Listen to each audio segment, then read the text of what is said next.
When you hire somebody, it's always a bet, and you have to make bets. And a lot of times, an organization isn't ready for a particular hire, or a particular hire isn't ready for an organization. It has happened in both ways for me in my career, especially in security, because security, you have to hire people that bring an energy and a DNA that aligns with the DNA of the company, but can be foreign enough to introduce the change that you're trying to bring.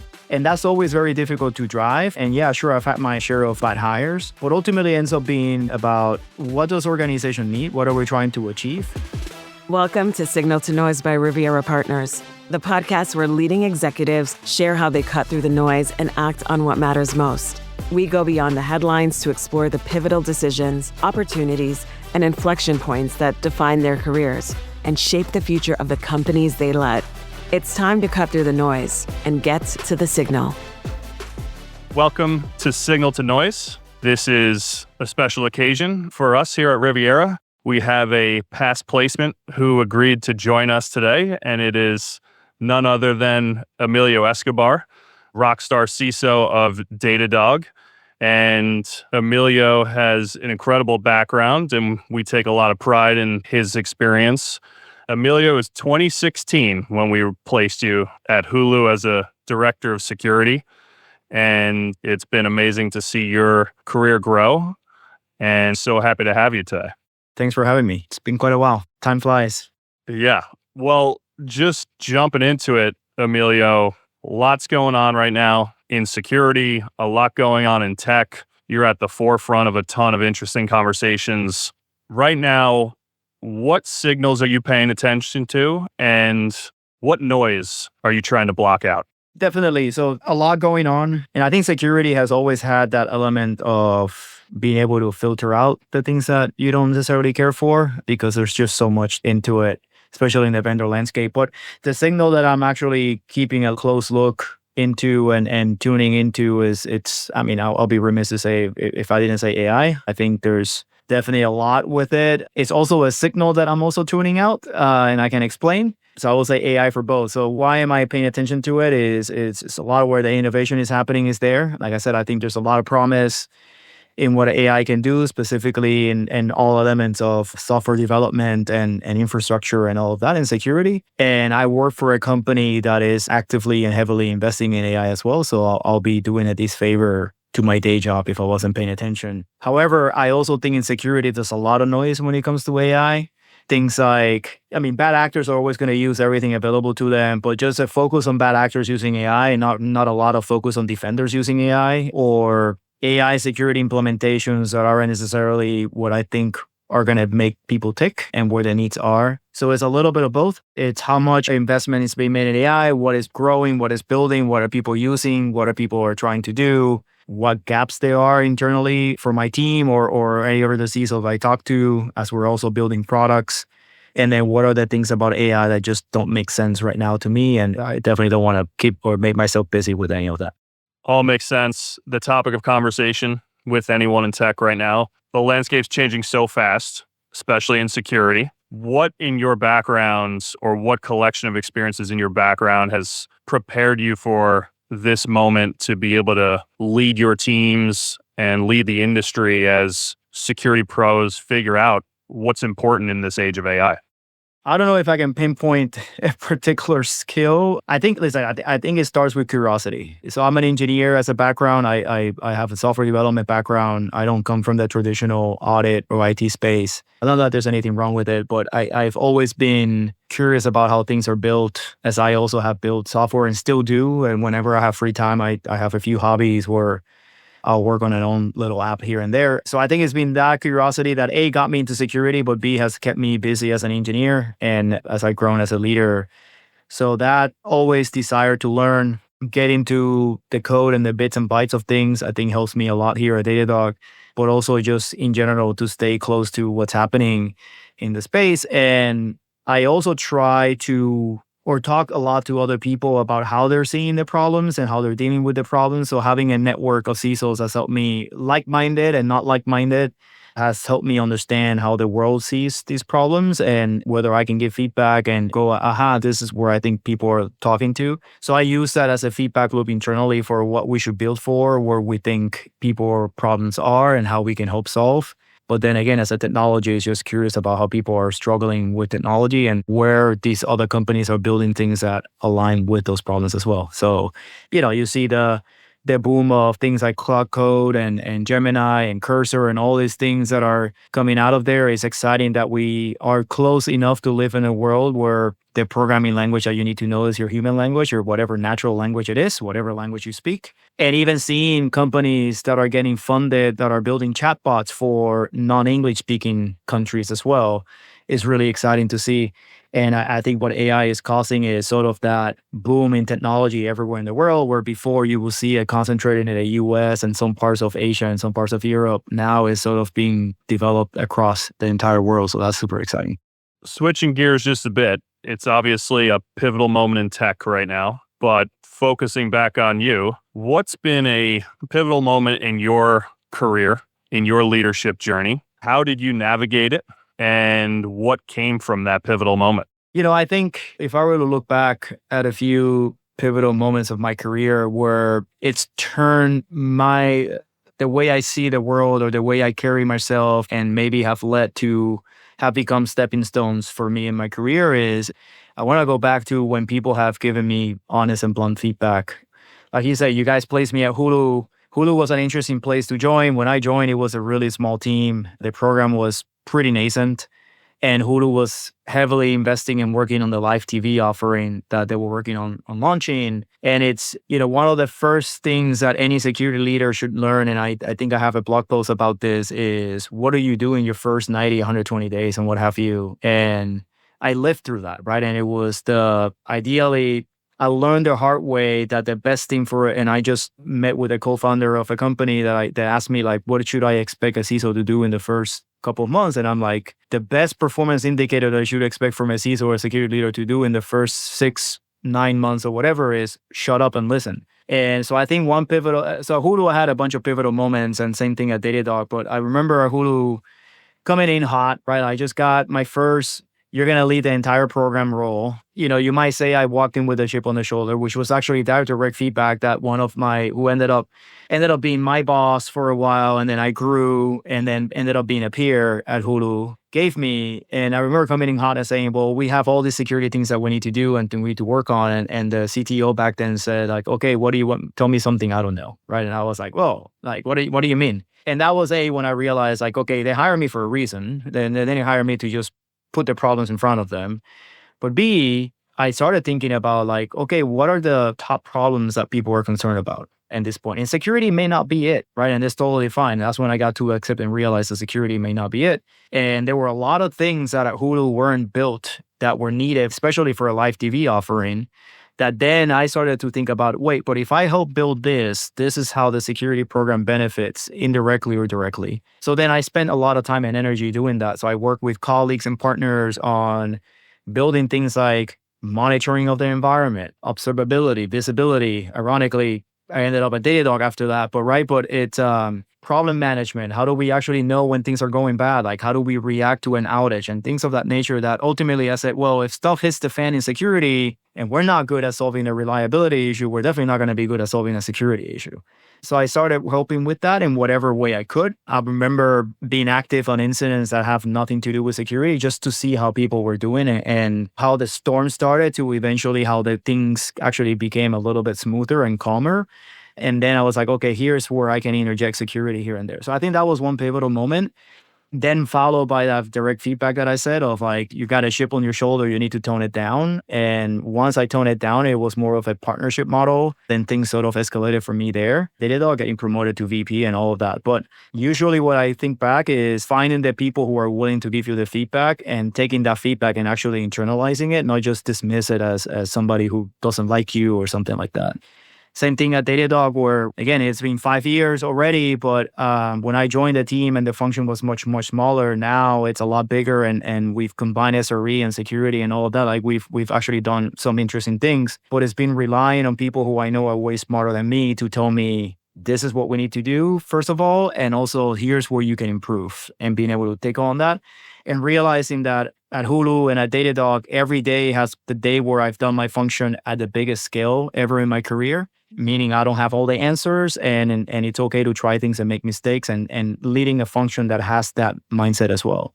But again, goes back to somebody pulling me aside and saying, this is where you're messing up. This is what I see, and internalizing it. I mean, great segue into my next one for you. So Hulu and Datadog, fast-paced, high-scale, I'm sure high-pressure environments in many different respects. How have you identified the right type of talent as you've scaled security programs exponentially at both places? It's actually one of those things where you can try things and fail and learn.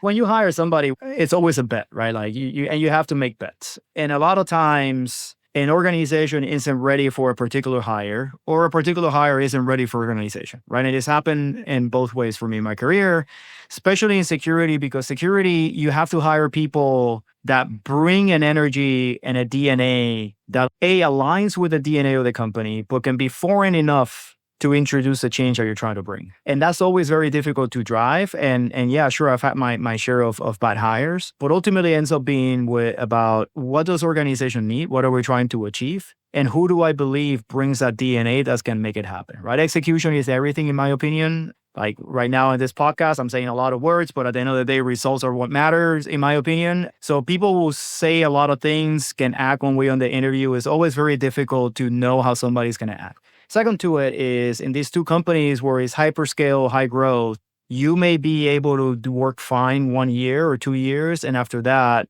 you may not have the right person for the right role. Something I evaluated by myself, candidly speaking, of like, am I the right CISO for this company at this point in time? And my opinion of myself has gone from no to yes and then I go back to that feedback that I mentioned. But to me, ultimately is, are we delivering the right thing? Is this person being an element of changing the things that we need to? And is this the DNA that aligns well with the company? So example of that is my security leader right now at Datadog doesn't have a 20 plus year career in security. She owned cloud infrastructure at scale, and then recently had taken on cloud security when we hired, because I knew that was the DNA that I needed for security. It was more of an execution delivery arm versus an operation consultancy arm. And we need all of it. But at Datadog, what makes us successful is the delivery aspect, not let me write a checklist and send it to you and hope that you do the things. And we wanted that DNA. So again, going back to a bet, it was a bet that has been paying off pretty well. So looking back at your career, you did a little stint as an engineer for the government. You've been in consulting situations, Sony, right? Go over to Hulu, now at Datadog. I mean, you've been in a lot of different types of businesses. And I think oftentimes in tech, we try to pigeonhole folks into one area or another. But what do you think about your experience has enabled you to move across these different types of businesses? And are there any lessons there for folks hiring in this industry? The one thing that's clear is that I haven't had a career plan ever in my life. And I respect people who do. I once had a direct employee of mine who had a 5-year career plan built out. And I always like, oh man, you're way better organized than I am. So I always saw the opportunity and took it. And that's sort of how I've landed where I've landed. But I wasn't necessarily looking for where I landed when I ended up landing there, if that makes sense. So I think we're going back to my career. It was like selfishly speaking, it was like what I thought was interesting at the time when I was doing it and the decision that I made. So I went to, got my computer science degree. The NSA was hiring. I thought like, hey, this is kind of cool. I mean, I should just give it a shot. I did it as an intern, joined as a full-time, did a couple of years as a contractor. But again, it was because the opportunities seemed interest at the time that they were presented. And eventually I started doing more security than just straight out software development. And I kind of like, hey, this is interesting. And the way that it started is I had a friend who I was working with, or a colleague who I was working with, ended up becoming a friend who knew somebody in a security consultancy company,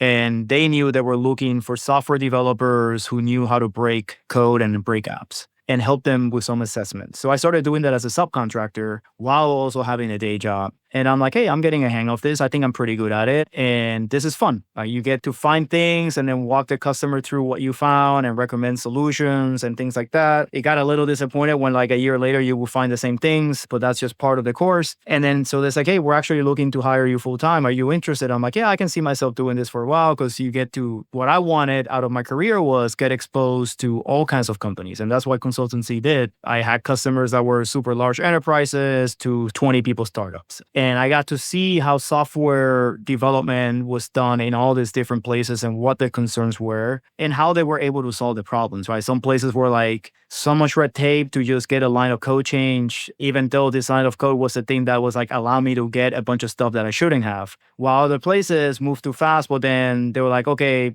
we fix it. No, you didn't. We fix it. No, you didn't. So then it kind of gave me an understanding of like, is it better to wait 6 months for one fix, or is it better to try multiple things so fast that you were able to course correct so quickly? And that was like my first exposure to fast paced, because the government is not fast paced. And consulting was fun, but then a lot of travel, kind of got a little difficult, and I got to meet the PlayStation people through that. So then I decided to just join them, because I knew the problems that they were dealing with and all of that. So unfortunately, it's been being at the right place at the right time, but also being open to that opportunity of like, when you guys reach out to me about the Hulu role, I wasn't looking for like owning an entire security program, but I already knew that where I was at PlayStation, it's like, hey, I'm kind of hitting a ceiling here, and I need to work in a way to find a bigger scope for me within PlayStation, or I need to find something outside. And then sort of being at the right place at the right time, you guys reach out and it's like, hey, I actually didn't consider this, but why not? Let's have the conversation. And this is like career advice I give a lot of people who ask me, they're early in their career, like what they should do. And I'm like, if the risk of doing an action isn't something that's going to destroy you or kill the bank or like put you in the position that you want to be, then take the risk. And the risk starts with, let's have a conversation. Who knows? Like, conversations are free. That's one advice that I give people. But yeah, I think every place has got to give me an exposure of different things. Ironically, I left the Fed government, joined Datadog to start working on FedRAMP. So it was like, I thought I left that world for a good reason, but then there's good reason why I'm getting dragged back to that world. But then talk about two different worlds colliding, right? Where at Datadog, 2 weeks is a sprint. And the government, you don't get anything done in 2 weeks, right? So I remember one time I had interaction with a sponsor in the FedRAMP world that we were talking to, and they said, we'll get back to you in 2 weeks. And Olivia asking me like, can they move fast? And I'm like, you don't get it. This is them moving as fast as possible. So perspective matters a lot, right? So I think it's given me that perspective of different parts of industries that I think is, I don't know, maybe it's helped me where I am today. And we're seeing the CISO role evolve a lot, right? And you're talking to different companies all the time, giving advice. Where do you see the CISO role headed? And folks who are getting to that step in their career, how do they need to be thinking about their skill set and what's necessary to thrive in a role like this moving forward? So the CISO role is definitely changing. I think one thing that companies are starting to realize is whether you like it or not, you're a technology company, regardless of what industry you're in. Because without technology, you just can't get the business done, right? Whether you're in manufacturing, health, whatever, you rely so much on technology that the CISO role is starting to shift more to that technologist role.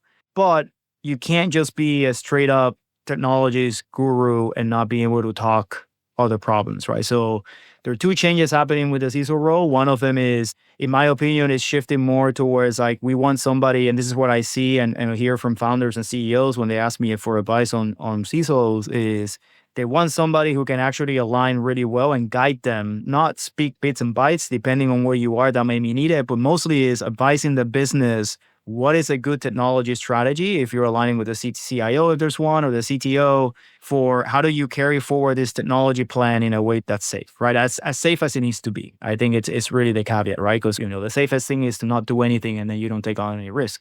So that's that change happening where the profile of the CISO is going beyond the, hey, you've been in compliance for so many years, you're going to lead it. I think the profile of LEO background is good, but I think there needs to be that technology element from what I've seen in my conversations. The second thing about the CISO that's changing is you're no longer just an IT leader. They're looking for a partner. And this is one thing that I maybe have an unpopular opinion about is for longest time, CISOs have actually been asking for like the C in front of CISO to actually matter and mean something. But yet they don't understand or sort of push back when they realize what does it mean to actually have a seat at the table.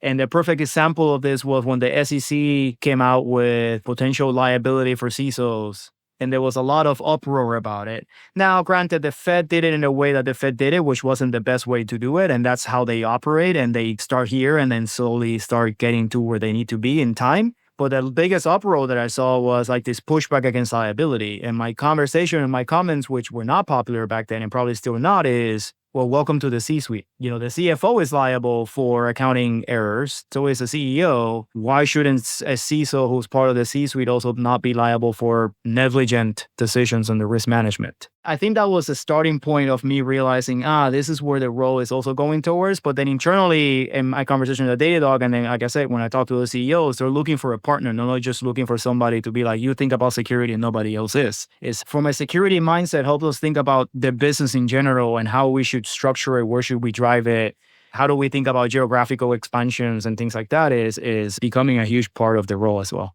I keep saying to folks, this job is getting harder and harder, as if it needed to be harder. So my opinion of that is, I don't think my role is any harder than any of my other counterparts in the C-suite. Every role has a level of complexity. I think the way that we had defined the challenge that I'm seeing, or maybe my opinion is, and I'm curious on what you think, is that the way that we had defined the CISO role 10 years ago was pigeonholed to a smaller role. And now we see the expansion to where it should be as a complexity element to it. But this is the complexity of the role that it should have been, not before. Because I think Olivier has a way tougher job than I do. He's pretty humble about it. But if you're a CEO of the company, every employee of your company is your boss. And then you have the board to worry about. Because anything that you do as a company and decide, the employees are going to complain to the CEO. They're not going to come complain to me unless it's something obvious from an IT security standpoint. But if we decide to make a business call and expand to a region where people are not happy with, they're going to go to the CEO, even though it was part of that decision as well. So I don't think my role is any more difficult than theirs. It's just that the way that we had defined the CISO prior was too pigeonholed to what it should have been. And maybe it's just how it's evolved, not a fault of anyone.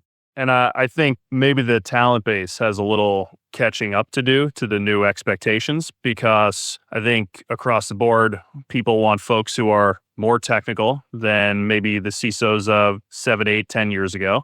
They want folks, to your point, who are more connected to the business and more cross-functional. So today's CISO needs to understand how to navigate that. You don't want to be too siloed, but you still want to be in the technical details. So I think there's some catching up to do expectations-wise. No, absolutely. And I think that there's still a lot of complacency and comfort in the CISO role as well. So what worked for me at Hulu is not the same thing that's going to work for me at Datadog. And I've always been open to that. There's a lot of replaying the same playbook over and over and make a square peg fit in a round hole. How have you navigated fast-growing organizations in terms of the security challenges changing? And what changes as the company grows as quickly as some of yours have? So the one thing about working for a company that's a hyperscale mode is that, and I joke about this internally, and in fact, Alexi, our CTO co-founder, that was one of the things that we aligned pretty early in my tenure at Datadog is strategy. We call it the S word. And that is because I can write in a Confluence or a Google Doc or whatever, like where I think we're going to be in 3 years. And I will spend so much time editing that document that is it really a strategy document or is it just my journal as I learn new things? So I toss all that out. And second to it is, which is very abnormal because security tends to be very top down. I'm one of the ones that I hire smart people to lead and dictate what we should do. So a lot of the things that we do at Datadog is very bottoms up. That was another thing where I think as a hyperscaler has worked for me. Same thing at Hulu where I didn't tell my teams what to do. I don't think I even maybe if something was important enough for me to define priority, they would have already known about it, or it was just something that was decided that they had no clue that we were even in conversations with about. But you can ask my teams, well, at Hulu and Datadog, is a lot of the planning comes from them. Like they're the ones that say, hey, based on what we know, we're deep in the fire. These are the things that we need to do. And then where I get involved is in the how we get done, what sort of feedback loops do we build, how do we know things are successful, like all of that, like how are we thinking about it from like a big picture standpoint, but the what needs to be done. And this is I find that a lot of people struggle with it when we get hired because they're used to working in environments where the planning is very top down. So they'll come to me and be like, hey, what do you think I should do? And I'm like, I don't know. You tell me what you should do. I don't know. I don't know your world, right? I'm not the one doing what you do. Or what do you think we're going to be in 2 years? And like I said, that's like, yeah, good luck. So I think being open to the fact that you just don't know. And then you start looking for what you should do is start looking for the signals that inform you of what you should be aware of and what you should be focusing on. So a couple of things that I always emphasize has always been like, I think security you get more return. And I don't think of people as resources or anything like that, but you get more return. People get more satisfaction. So that return of satisfaction and sort of self-gratification at focusing on classes of problems. Security tends to focus on this one threat, this one thing, these vulnerabilities necessarily. And not that we shouldn't care about vulnerabilities, but I always challenge my teams to think about, if you had a magic wand, how would you get rid of the fact that we have to deal with so many vulnerabilities? Like, what would you do to make sure that this is not something you burn hours every day focusing on? Other things such as other web services, microservices type of concerns is, what do you do? And they come back and say, well, I think if we build this whole thing and we have adoption from the developers and all these concerns are taken care of for them, I don't have to follow with individual engineers, individual teams to focus on that. I'm like, great, then go do it. So I think for hyperscalers, you have to think about exactly that, is like the fact that you have no strategy and it's totally fine, that you should trust your teams. Otherwise, you're hiring the wrong people or you're the wrong person there. And that you should focus on classes of problems rather than individual specific problems as much as you can. Datadog, global role, Hulu, highly recognizable brand, right? You're running security for these groups. I mean, there's some pressure there, right? And then 2023, some stuff came out with the new regulations. There were some court cases. Like, yeah, how do you navigate the stress and the responsibility, honestly, that comes with these jobs? Yeah. Well, a couple of things there. So I think the one thing the government actually gave me exposure to was that I got to deploy to some non-friendly areas. So my self-assessment of threat is different than most people. So if I can go to home and sleep on my bed at night, then I think I'm doing well. But, that's a long time ago and it's a different kind of mindset. But I think ultimately is, I can only control what I can control. So what the Fed is doing is like, okay, well, we learn all of that. The second thing is, and I don't want to speak to like specific cases or, SolarWinds CISO getting sued and things like that. I think there's, in my opinion, security or lack of is a lot of or non-business decisions that have led to separate outcomes. But going back to what I mentioned, if you are part of the C-suite, then you're a member of the business. So if it's going to rain in the company, then you're going to get wet. And I think, that's something that everyone has sort of realized. So it's working with your internal teams and your partners on, how do we make sure we codify decisions that we've made? What's the process for deciding on who makes a risk decision, at what point, when do we get escalated? So at Datadog, for example, like I'm lucky because I happen to be so aligned with Olivia and Alexi that if I don't think something is good enough, most likely they're not going to think it's good enough. In fact, the only time I've gotten Trump at Datadog was when I thought something was already good enough and Olivia was like, that's not enough. Which as a CISO is like, okay, fine, then we'll do what you say. I'm not going to push back on it. But ultimately ended up being like, hey, we have a good relationship. And I think this is what I advise every CISO to do is don't think of the specific, because then you're thinking about me. Only think about how does this actually apply to as a company, as a business. Because again, if it's going to rain, then you're all going to get wet. Is work with your colleagues or who should be your coworkers and your leaders on, as a company, how do we actually make risk decisions? How do we codify them so that if anything goes wrong, then yeah, you all take the blame, is fine. But then there's like the legal support, the insurance support, all that stuff. Yes, absolutely. And in reality, if you're not getting any of that support, when you stop thinking about for yourself and you're thinking about the business and you still feel like the support isn't there, then that's a good signal to say, hey, Riviera Partners, what do you have going on? Because I need something else. For me, locally was like the fact that, hey, we all came together, like this regulation happened. This is how we're going to comply with like the tactical stuff. But in the macro picture, this is how we think about the decisions that we make. How do we codify them? And if something goes wrong, this is how we're going to support each other. So that makes it less stress. And lastly, like I said, I always think of like I can only control what I can control. So I don't spend too much time thinking about the things that I can't control and that what could have, should have, would have, because then it's just going to be a waste of mental space and not be able to come out any place better. And then lastly, find hobbies that actually get you to relax that part of the brain and use other parts of the brain. So I road cycle. I'm a cyclist, so I road cycle a lot. And that's when then if I'm on a 5-hour ride, 4-hour ride, then this is where I just put my headphones on, if any, and just not think about anything but like getting over whatever hill I'm trying to climb as fast as possible, but also make sure that I get there alive. So this is where I spend a lot of my energy outside of work and obviously with family and getting the support from family and all of that. But internally at work is you have to find that ecosystem of support and stop thinking about just you. I think that was a lot of the reactions that I saw from a lot of CISOs on the SEC is trying to do this to me rather than like the SEC is trying to do this to us. And that was unfortunate. So we have a lot of cyclists here. We have a strong California contingent at Riviera. For us New Yorkers, cycling sounds like a good way to get hit by a car. There's some cycling there, right? You have the West Highway up the Hudson and then you cross a bridge and go, but I know what you mean. I always like to ask, how did you find yourself getting into cycling? There's a candid answer to that, and that is like I've always been interested. I have an uncle who lives in Spain he's still alive, but I don't think he does it anymore. Was a cyclist. So every time I would go visit him in Spain, we would watch a Tour de France, and that's how I got connected to the actual pro cycling thing. But it always felt like so far from me to be able to do it. And I think it was one of those things where like, can I even afford a road bike? To like, okay, now I can, but the road bike I can afford isn't going to be the most comfortable road bike. So ultimately for me, ended up being like, my wife actually also got into watching the Tour de France with me. We started watching the Tour on Chain documentary on Netflix, but it's always been in the back of my head of like something I want to try.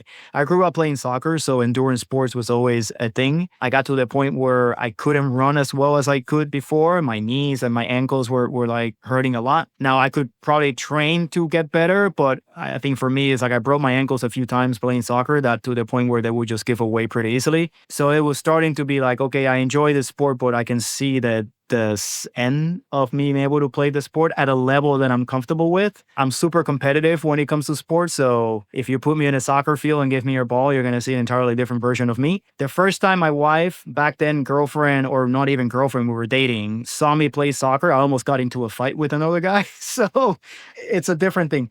Anyways, fast forward to hey, now I can actually afford a good bike. Now it's more accessible with things like Zwift and things like that, right? Where you can just get started in your garage before you're comfortable getting on the bike. So I started with Zwift. I bought like a old used road bike that I use as my trainer bike for a long time until I felt like my cardio was at a point where I can actually go enjoy a ride outside. Bought my first road bike, which was like an endurance bike. And now I got more than one bike, but it's also a hobby that it's expensive. And it's also a lot of numbers. So that was also another thing too. So I was doing Peloton before I got into road cycling, and I started doing the zone training and understanding like the different zones. I'm not, like I said, I play soccer, but I'm not a runner. So when I started getting into the numbers behind the metrics, that's really when I got hooked. All the numbers that you have to process to look at your stats and sort of seeing the progress in cycling is not as obvious as other sports. So being able to track all those stats and be like, okay, now I'm a numbers nerd, right? So that's really what ended up doing it. Plus the engineering that goes into the manufacturing of these bikes is insane. Amazing. Well, the last one I have for you is, what's a book or a framework or something you picked up somewhere that has helped you grow as a leader that you think others should be aware of? I mean, I have a bunch of books behind me. I like to read. I've been reading nothing but just fictional books lately. Again, a way to disconnect from what I deal with. You know, if there's one book that if you ask me that I recommend to everyone that I think helped me a lot, maybe not consciously thinking about it, but just in general sort of align with how I see things and what sort of like an aha validation is, Dale Carnegie's How to Win Friends and Influence People. It's still very relevant to this day. I've read a lot of leadership books and things like that. The thing about leadership books that I've sort of come to realize is it's one's opinions of what's actually worked for them, which is great too. And I've read a bunch just to see the different angles of things. But at the end of the day, I think every leader should come up with a framework that works for them and for the situation that they're living with. So I don't recommend necessarily leadership books.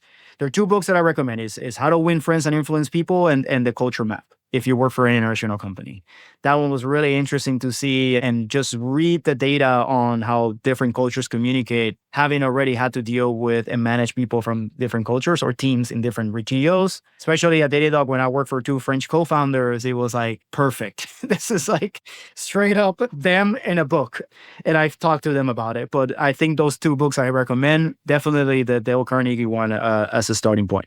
Awesome. Well, Emilio, this has been terrific. Thank you for joining. You certainly are a point of pride for us at Riviera, seeing your career take off, and we appreciate you giving back to us and all you do for the security community. So this has been a lot of fun. Thank you. Yeah, no, thanks for having me. And maybe we should talk about, I'm guessing it's in the Bay Area, setting up a few rides up there. I'll bring my bike. Oh, yeah. We've got cyclist enthusiasts galore here. So we'll get you all set up. It won't be me, but someone here can help you. Thanks. Signal to Noise is brought to you by Riviera Partners, leaders in executive search and the premier choice for tech talent. To learn more about how Riviera helps people and companies reach their full potential, visit rivierapartners.com. And don't forget to search for Signal to Noise by Riviera Partners on Apple Podcasts, Spotify, or anywhere you listen to podcasts.